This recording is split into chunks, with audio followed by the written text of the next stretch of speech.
And welcome back, everyone. So, and by the way, if you see this lagging in the back, that's just because I'm playing the ZA trailer on there just to have some background. I might focus on some things I'm about to talk about, but through the trailer. But yeah, I'm. Let's just, in fact, we'll just keep it on tile screen for right now. So, Pokemon Legends ZA came out. It took me a good couple weeks, about a month to finish it, because again, I'm not saying people don't have a life who aren't playing it. I'm just saying I have a life. I have to work. I have other things to do. I have movies to see. I do all this stuff on the channel. I can't play it 24/7. But I finally got it, pretty much finished the entirety of the story. I got my Deontay from the special event. Now I'm waiting for December 10th to play the Mega Dimension stuff. So I felt it was now time to give you my overall review of Pokemon Legends ZA. And in this, I'll basically go over the stuff I thought worked, the stuff I thought didn't work, and then my overall thought on it. So right out the gate, I've heard a lot. I can only speak to my experience, by the way, but right out the gate, I can tell you this game looks really nice. It is a nice looking game. It's a very vibrant game. It's a very beautiful looking game in many ways. The effects are really good for the most part. For example, as you can see back there, the texturing. Yeah, a lot of people brought up the texturing on the buildings, and I can't argue against them. The buildings are kind of bland, generic. You can't go into many of them, but in a place this big, I can't really argue with that logic of you can't go into every building. Now, granted, you really can't go into a lot. There's maybe like 4 core buildings you actually can go into. A couple of hotels, including the Hotel ZA or Hotel Z, a place called Quasartico, the Rust Syndicate building. I think there's like 1 or 2 other ones. Most of them are just shops similar to like Scarlet and Violet, where when you go in there, the screen comes up. And for a game that is built on a huge city, that's fine. I will say this too, for a city environment in Pokemon, this worked well enough. Yeah, Adventures Through Loom. Actually, it's a perfect segue. I didn't even plan that. It works well enough, I think. We'll talk about the Wild Zones in just a second, actually. I think that's another good segue. You can traverse the city pretty much from the get. Like, everywhere is available to some degrees. They do have some roadblocks in the game where you do need to like use certain moves, basically like HMs, to get past them. Now, mind you, once the HM is gone, or once that obstacle is removed, it doesn't come back. Same for Sludge for some reason. And you need special moves like different like elemental typings. For example, boulders can only be taken down with either fighting moves or moves like Bulldoze or Earthquake. Sludge can only be taken down with water moves. Thorns can only be taken down with slicing, cutting moves, or fire moves. Those are like the only 3 real obstacles, but they do get a little annoying. Still, the like 80 to 90% of the area is completely available to you. So that I do appreciate. That being said, one thing I will say is the environment is a little limited. Most of the buildings don't have that much difference. So there are some differences in some buildings, and there are unique locations. It also has the underground like you would get in France, which is good to traverse in eventually when you get to it. But with that said, it's not I wouldn't call it a perfect experience, if I'm going to be honest. There's some wiggle room in there, to be sure. But that leads us into what they have right here, the Wild Zones. As a concept, I like these. In practice, some of them just don't have any real bite to them. Like, some of them have biomes that are specific to certain Pokemon. There's an ice biome for the ice types, where the vast majority of ice types can be found. And in fact, I think all the ice types can be found there. Even the ice types that and ice types that aren't found there, ice types that are found in other places are also found there. There is a board that you just saw at where was it? Oh yeah, that one. The Steelworks area where, one second, where'd you go? Come back here. The Wild Zones, where is it? That one. The Steelworks area. And there's that boulder in the back I mentioned, where you can find Lairon, you can find a Onyx, you can find some steel types. it's basically just an industrial site. Like most of these are just, there's not a lot to them in terms of idea and design. Like why are these specific Mon here? Some of them make sense, some of them they don't. The only one that has really any true personality, in my opinion, is Wild Zone 12, which is the one that has the ice types, because at least it is visually different. And Wild Zone 20, the last one, because of what it actually is. And the game's been out now for a month, so the idea that Lumiose Tower is now the wreckage, and like Pokemon could spawn here, it has kind of almost every elemental or variety type there is. So I don't love these, but they work fine for this type of game. I do hope though that if we have another type of city-based Pokemon game, we kind of go beyond this. Like we need to do something more than just this. That being said, the catching mechanic, like the mechanics of Pokemon Legends Arceus are still very much here, which I very much appreciate. The fact that you can just catch a Pokemon by throwing a Pokeball, as they show us here. You can still sneak up on them. If they're angry, you can't catch them. Earlier Pokemon and earlier routes are easier to catch because they're just weaker. It also has a similar system of throwing the Pokemon out to Pokemon to Legends Arceus, where you can just kind of rotate through the Pokemon a little bit. Mind you, the Pokemon are all there on the bottom of the screen, so that is actually a little bit more convenient. I will actually say this. I don't mind that if we were to bring that into the mainstream game, because the way I kind of look at these Legends games is that they are kind of testing the waters for things that we can bring into the main game. Things like trying out more wild areas, trying out more open world stuff, trying out interacting with the world more. And, so like having the team at your beck and call at the ready like that, I'm actually okay with. I think that works. However, as you can see here, one thing that I am very dubious on is the real-time fighting system. Okay, so in concept, I see what they're going for here. Now, this is not, by the way, what a lot of people actually wanted by a real-time battle system. They wanted it where you could actually control the Pokemon and have it be at your beck and call and your control. They also obviously changed up the fighting style a little bit here. As you can see, you no longer have PP meters. You have gauges, time gauges for how long it takes for you to actually reuse a move. I think this can work if it's refined. I do not want to see it in a mainstream game or main series game.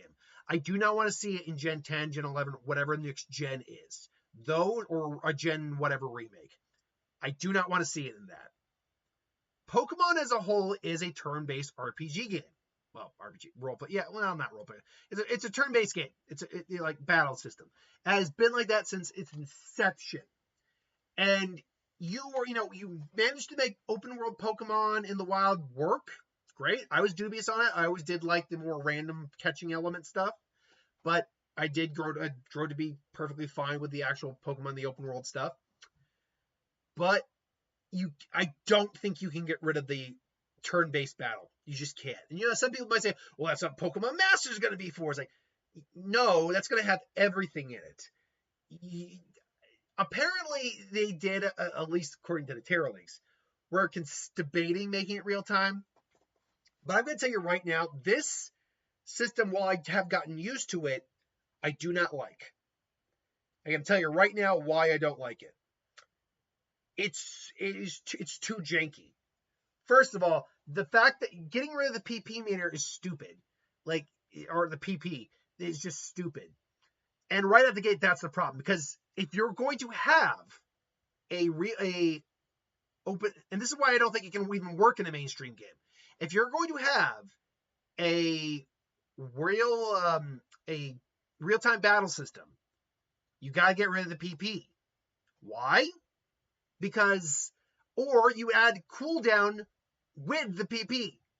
because then you've completely just utterly and totally gotten rid of the whole point of Pokemon at that point. Like, you've just completely altered what the franchise is at that point. It's no longer really Pokemon at that point, if I'm going to be honest. And even if you did implement it with you controlling the Pokemon in your trying to use, they have to fix the system. The amount of times you will lose your lock on, like you lose the mon you're locked on to, is so annoying, because all you gotta do is get too far away, turn, not face them, and it will lose its target. You got to retarget it, and sometimes you'll try to click and retarget it, and it won't retarget, or it will go into another target. It is so frustrating at points. But I will give it this: it does allow for a weaker Pokemon to be a stronger Pokemon just by avoiding them for long enough, if you're lucky. But it also means that if you're taking the turns out of the game, you're actually nerfing so many moves, because they're based on, like, Leech Seed is very weird how it works. Toxic is very weird how it works now. Burn is very weird. It's now working on a timer. The Timer Ball, how the hell are you supposed to know when to use the Timer Ball now, effectively? You actually have to time the fight now, which you might seem like it's poetic. That's stupid. That's just straight stupid. So Perish Song's another one that just doesn't make any sense anymore. Like, you completely alter the game state, honestly, if you go into a real world, combat. So, and the way it's played. So and that's still not even addressing double battles. How do you actually effectively do double battles, which every single game since this game has had double battles, well, since Gen 3. And they were popular. They became extremely popular. So how do you do that? Like, can you swap between the Pokemon and the AI is controlling it? Is it not controlling it? And in which case, then why bother even doing anything if your AI is controlling, say, a stronger Mon? Like, why would you even bother having a double battle at that point if one of your Mon is so much stronger than the other? Like, I mean, granted, still that makes sense. That in general, but you know what I mean by that. Like, it being like, it's just not serving a point to have the double battle at that point. Whereas the whole point of double battles is to, I do not like the idea of a real-time battle system. I just don't. Maybe you could carry over some aspects of it into a turn-based battle system. Like, maybe you can actually control the movements of them, like where their location is on the field a little bit. But straight on real world combat, no bueno. So anyway, Alphys came back. That's another thing came back from Arceus, which I do like. That said though, there are things that didn't come back from Arceus, which I'm actually okay with mostly. For example, they didn't bring back crafting. Instead, I mean, they still have breaking gems and buying stuff, but they did not bring back crafting, which I'm perfectly okay with. This didn't feel like the world for crafting. I get it. It's more modern. Totally makes sense. I would have liked it maybe if you had to craft Megastones, though. I do think that would have been fun. But I could still be perfectly fine with just having to buy them, especially with how popular Mega Evolution has become in this game. So I can get behind that. But what I can't get behind is this.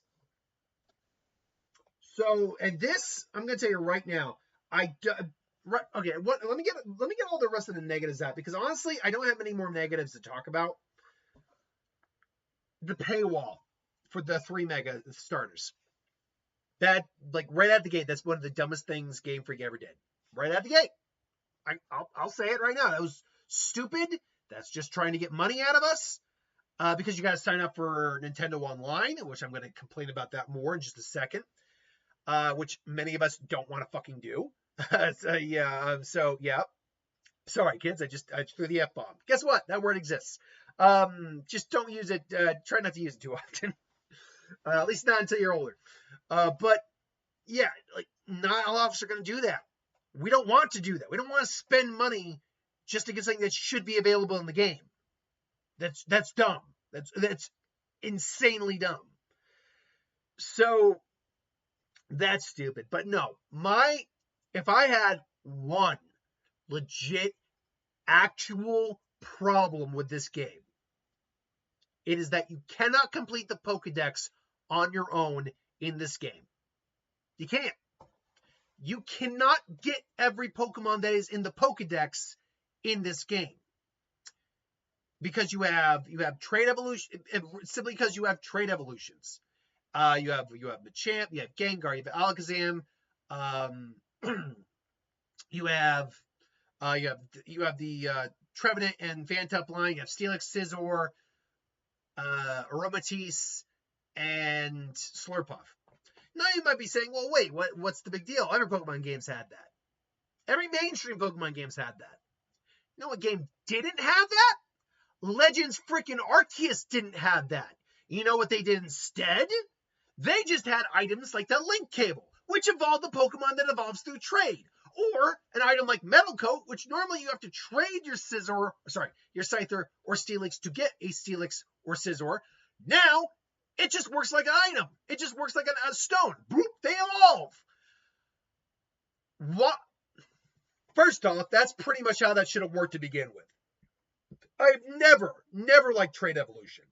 Because, and by the way, I love Legendary Pokemon, the channel. That he's so funny, but, and again, it's mostly satire. It's like, people who didn't have friends to, trade with. Like, that's not that's just, you see people who didn't have, something about, that's just an excuse for people who didn't have friends to trade with. Like, F you. Not all my friends played Pokemon. In fact, the majority of my friends didn't play Pokemon. That doesn't mean they're not my friends. They just don't like Pokemon. So you know what? F you on that. But more to the point, why would you make it in one Legends game where you could complete the Pokedex, which I actually never did, by the way. I never was able to get Spiritomb because for whatever reason that last Wisp never manifested. I'm actually going to probably replay Arceus so I can do a comparison on these two, and hopefully I can actually complete the, therefore I never got Arceus. And therefore I can hopefully complete the Dex. But more to the point, why would you make it in one Legends game where that's how it works, and then in the other Legends game not have that where it works? And I wouldn't be so iffy about this if the Shiny Charm wasn't locked behind that. See, the Shiny Charm and a lot of things you get are through something called Mabel. Oh, hold on. Well, actually, we probably will find that in just a little bit. Where's Mabel's research? Okay, they don't have Mabel's research. Mabel is like a professor who's taken over after Sycamore. She gives you basically kind of like tasks to complete the Pokedex. Okay, cool, great. And most of them involve catching Mon of certain types of evolution, whatever. There's also the Pokedex. Well, you can't complete the Pokedex without trading, and it's rewarded by points. You can get. I'm at this point. You can get up to the level 47. Which is, I believe, the level 50 is the Shiny Charm. Level 49, if I'm not mistaken, is the Master Ball. That's right. You cannot even get the Master Ball in this game because you cannot complete the Dex on your own. One of the things to do is literally a link trade thing literally when it has to do link trade with someone. Now you might be saying, well, why not just catch them in the wild? Well, to be fair, the ones that just evolve through a normal trade, like Alakazam, Machamp, and Gengar, can in fact spawn in Wild Zone 20 on their own as alphas. But they're random, and I accidentally knocked out my Alakazam, so I'm still trying to get the Alakazam. There is also one Steelix you can get, but it's a main event, a side mission Steelix that doesn't respawn. I accidentally knocked the damn thing out. So and it auto save. So I'm like, shit, no, I can't get it now. Okay, so take those guys out of the equation for a second. You still can't get the other guys on their own, but you might be saying, well, just link trade with someone, through someone you know. Well, my sister's the only one I know who has the game right now, and I barely see her. And what if I just link trade with someone online? You need a Nintendo account to do that. Well, why not just do the 7-day trial? Because I have to then give credit card information or account information. And if I don't remember to cancel it, they will automatically charge me for having it. I am not signing up for something that is going to punish me for forgetting about it when I'm just trying to complete a goddamn game. I am not going to do that. That's bullshit. So yeah, no, this is the one thing about this game that legitimately pissed me off. When I got to the end and realized I can't complete the max. I can't do anything. Son of a mother, like, I was livid. I was actually livid. So that would be my biggest complaint and biggest knock against the game. Now then, that being said, you still have fun things to do, like the ZA Royale, which happens every night, which helps you gain ranks. You climb up the status quo. I do like the fact that you kind of jump rank pretty quick. You go from Z to like F pretty quick because of the story beat in there. And I will say this story itself is actually pretty decent for a Pokemon. It's not amazing, but it's pretty decent, all things considered, especially when we get to the end. The boss fight and ZA's wrap-up story at the end, that's legitimately good. That was like legitimately good. And that was might be arguably one of the best boss fights Pokemon has ever had. Mostly because Pokemon doesn't have boss fights that much. We've just done the standard, turn-on-turn battle, usually. So I really actually appreciate that quite a lot. I will put it this way. Is the game difficult? No. But the game does get more challenging as it goes on. And once we get into the later parts of the game, it does legitimately become a good challenge. Not like, oh my God, but there are times where I did get knocked out, where I actually had to restart whatever I was doing. Because you are also at risk in a Legends game from the attacks, particularly when you're dealing with rogue Mega Pokemon. This is the thing I was actually most surprised about how well they handled it. Because they are treated like missions, and when you defeat the rogue Mega, you do get the Mega Evolution Stone they have. And look, some of these fights are legitimately tough. Like, some of these are legitimately tough. Especially if you don't have the right typing or if you don't have a proper Mega to handle it. I, for a little while, started off with a Mega Hair, even though you get a Mega Absol just to start with. I actually started with a Mega Heracross because I caught a Heracross. I had enough to actually I was able to start buying Mega Stones. Well, able to. I got the Mega Ring. I could actually use Mega Evolution. So I actually started with Mega Heracross at first, and that thing was coming in clutch for a while. My end-up team ended up being Meganium, Tyrantrum, Barbaracle, which I had never used Barbaracle at this point, up until now. Barbaracle is legitimately good. Like, I've never loved the design, but weirdly enough, Mega Barbaracle kind of spoke to me. By the way, I'm not going to do a tier ranking video of the Mega Evolutions for a little bit. I want to wait till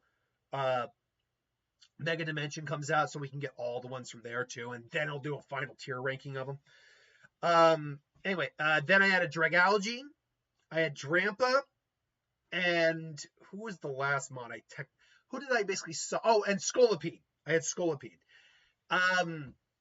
So I had them on the team as well. So yeah, I definitely enjoyed the Mega Evolution aspect of it. I think they handled this. I mean, you look at this. How the hell are you supposed to not be killed by this? My God. Link bows. Screw that. There's nothing to talk about there. But yeah, no, it was a legitimately fun experience.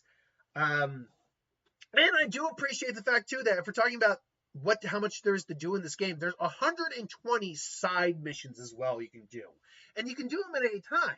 So in theory, you actually have a huge post game you can go into just by doing all these side quests. If you're not doing them in between like main mission stuff, like I was. Last but not least, though, there is the whole shiny hunting thing, which, again, take the shiny charm out. I do like the fact that they did bring the shiny noise back. So that was, because, honestly, I caught a fair few shiny in Scarlet and Violet, but the fact that they didn't make a noise really, really bugged me. Because how the hell are you actually supposed to find? Hell, they didn't even give you a sparkle. That's the thing that pissed me off in Scarlet and Violet. Like, how am I supposed to, like, say, find a shiny Maushold when the color is next to impossible to tell the difference between? Like, why? So that being said, I do like the fact that you can also kind of just shiny spam it a little bit. You also get the free shiny Mary, which I unfortunately accidentally released along with my Barbaracle. I'm like, no, damn it. But I did make it up by accidentally. I didn't even realize I caught it. It was shiny when I caught it. It was an Alpha Abomasnow shiny. I have a shiny Excadrill right now. A shiny, oh god, what else? I had 2 other Mon that are shiny. I got a shiny Skarmory, and I have like a 4th shiny, and I'm blanking on which one it was. Oh, which one was it? I can't remember off the top of my head what the other shiny was, but I do have a 4th shiny yeah. Anyway, though, it's still a good time. Absolutely. The game is not perfect. It's got things that I don't love. Again, I refer to you to just not handling a Pokedex well, or letting us just do the Pokedex, having freaking, Mega Evolutions locked behind paywalls. Like, why would you do that? That's just, granted, the DLC is locked behind a paywall, but you know what I mean. Talking about that damn online bullshit. Like, that's just, you gotta play link matches online. It's like, fuck you. Why would I do that? That's just stupid. Maybe I'll luck out. My sister will trade with me, and she has, if nothing else, maybe hopefully she'll just trade with me, and just so I can get the link event, or the link challenges for Mabel. Anyway, though, I digress. That is just my thoughts on Pokemon ZA. Did I love this game? Love is a strong word. Did I really enjoy the game, though? Yes, I did. I did enjoy this game quite a lot. Do I look forward to the next ZA or Legends game? Yes, I do, especially if the Terra Link is anything to go by. But I'm going to, probably by the end of the year, have a versus video of which one I thought was better, Pokemon Legends Arceus or Pokemon Legends ZA. I'm not going to say if this is going to hold. If I had to guess where I stand right now, I might lean towards Arceus, but I have reasons for that. There are things I think ZA did do better than Arceus, though, by good a mile. So, we'll wait for that video when it comes out. Until then, though, have you played Legends ZA? If you have, what were your thoughts? What are things you liked, things you hate? Did you like the game? Did you hate the game? Let me know what your experience was. Until then, thanks for watching. I hope you enjoyed, and I'll see you next time.